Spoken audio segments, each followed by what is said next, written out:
Welcome back to the art of the photo shoot. Today, is it a bird? Is it a plane? This is from 2012, and we're going to talk about finding a theme for your photo shoot.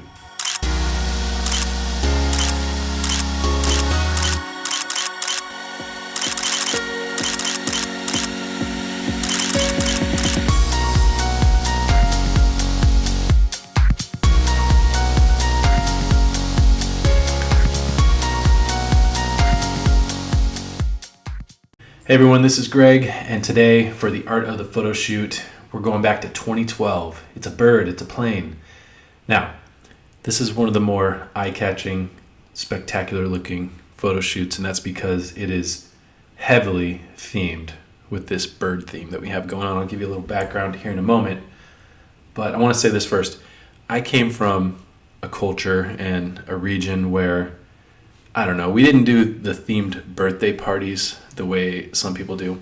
And my wife, she's definitely a themed birthday kind of person. So when our kids have birthdays, we pick a definite theme, whether it's like Western cowboy themed or some Disney movie themed or, something that's very specific. And then you buy all the accessories for that and you dress up for that and so on and so forth. This photo shoot reminds me of that approach. So I guess many years ago I might have thought just dress up nice and we'll go take some pictures would do the trick, but my wife knows better. So Natalie has often said that we need to find a theme, and this is the theme of themes. So back in 2012 we decided to do an all-out bird themed photo shoot. And you can see some of these pictures. There's little fake birds in her hair. She has a really dramatic, colorful makeup all around her eyes and eyebrows and up on her forehead to look even more bird themed. The dress is flowy. Her hair is flowy, almost a little unkempt looking in some parts. It matches standing oak trees, the fallen oak trees, with the same kind of disheveled look, as if she's some kind of wild animal, wild creature. So I'm excited to talk to you about today's The Art of the Photo Shoot with this 2012 It's a Bird, It's a Plane. No, it's Natalie photo shoot. So let's take off the words so we can see the pictures a little more clearly.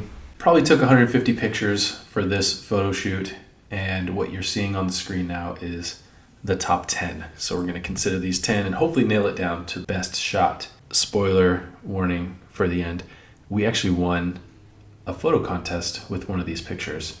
It was nothing crazy. It was just a local city had a photo contest, and this was one of these was the winning picture. It was posted up in City Hall. It was cool to be able to say we are award-winning photographers because we won this contest.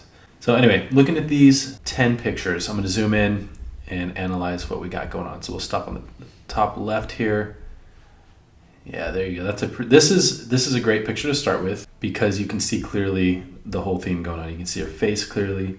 She's got a great look on her face. It's almost like an I don't care look. She's very good with that model I don't care look when she wants to. So there's not a lot of smiling going on in this photo shoot. Her hair, the color of her hair is working perfectly. The flow of her hair, that disheveled look, it all shows up well in this picture. It's a very nicely balanced picture too. The lighting is perfection for this photo shoot, and that's because it was an overcast, cloudy day, and all photographers know that when that's the case, you have even lighting on people's faces. When you have sun out, sometimes you have harsh sunlight on your face, you have shadows on your face, so that overcast day is perfect for a photo shoot, as long as you can gather enough light with your camera and your lens, which we did. So this is a nicely balanced picture. You got the rule of thirds going very well, where her eye is right there at the 1/3 mark vertically and the 1/3 mark from the right as well. So it brings your eyes all around the picture. The green of the grass stands out really nicely as well in the background. I don't always do this, but I like that this picture turns to where the horizon is completely diagonal, right from the top left of the picture to the bottom right. It's a cool shot. This one's very similar, and again, the camera's been turned to where it's a little bit of a funky angle. It's not even with the horizon. So those two to me are very similar pictures. Let's keep going over here. And you see a different expression on Natalie's face here, and she's reaching for those birds. This is a nice close-up. This is a very good close-up picture, very, very good portrait.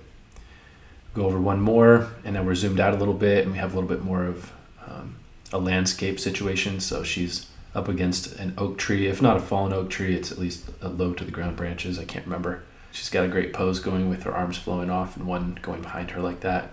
Oh, you can see her thumb is on the tree. So she's holding herself up.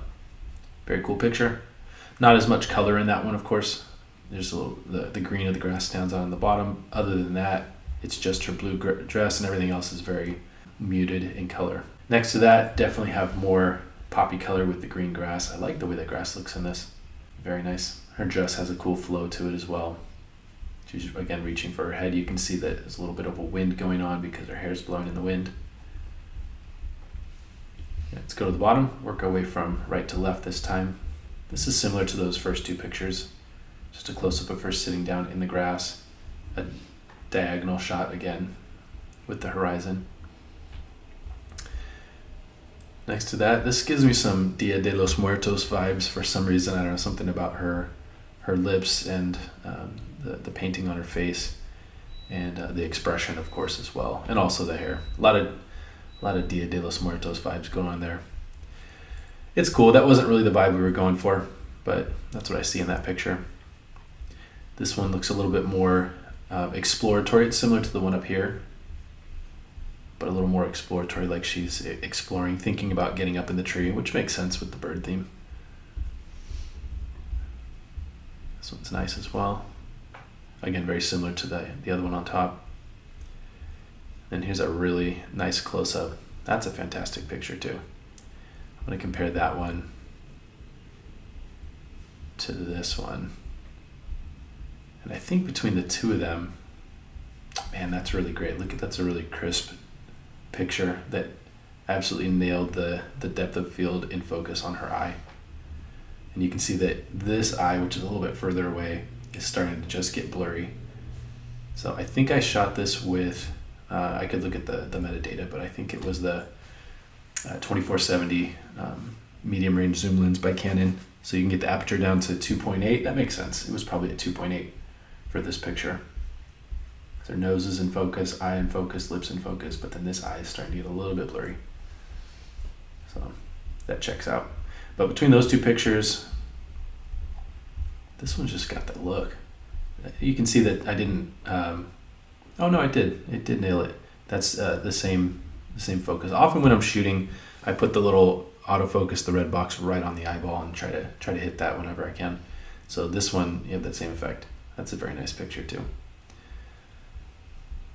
So out of these 10, if I were to narrow it down, let's go and do that next. Here's the top 4, in my opinion. So I love the pose of this one, where it's a little bit zoomed out and you can see what's going on around her. And the other 3 are all very similar.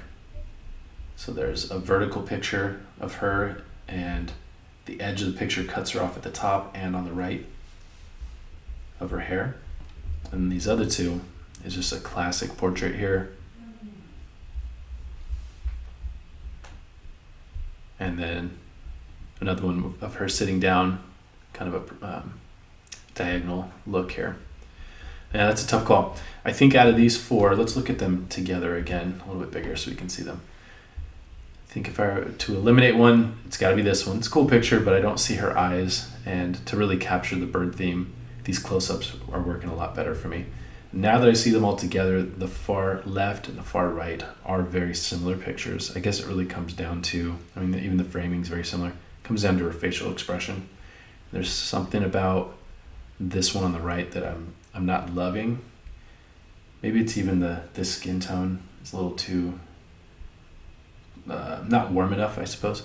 So now I'm got to narrow it down to these 2 on the left, and the winner is, it's a tie. Those are the top 2. It's a bird, it's a plane, it's Natalie, and the one that ended up being the award winner, I believe, was this one on the left. So that's the one we submitted. That's my favorite. It's a co-favorite along with this one. I couldn't go without this one too. This just frames her face really nicely. It's such a cool portrait. for this themed photo shoot. So as I said, you can go out and do photo shoots just dressing up and looking nice and doing your makeup anytime, and there's nothing wrong with that. That's the majority of the photo shoots that we do, especially when we do it for other people as well. But when you bring in accessories and bring in a very strong theme like this, you can have a lot of fun. We don't do it like this every time. Clearly this took a lot of prep, a lot of time to get the makeup going, get the hair going, get the birds and accessories in her hair going. But in the end, it was worth it. You know, this picture and this photo shoot reminds me of lines from a Luke Combs song. Takes forever to get ready, so she's never on time for anything. When she gets that come get me look in her eyes, well, it kind of scares me. The way she drives me wild. Beautiful, crazy, she can't help but amaze me. No, Natalie is not crazy, but this picture makes her look a little nuts with the birds in the hair. So reminds me of that. Luke Combs gem. And I hope you learned something. I hope that you go out with your camera very soon and take some awesome pictures. I try to introduce new ideas and new themes every time I go over these photo shoots with you. Hopefully you learned something cool. We'll see you next time.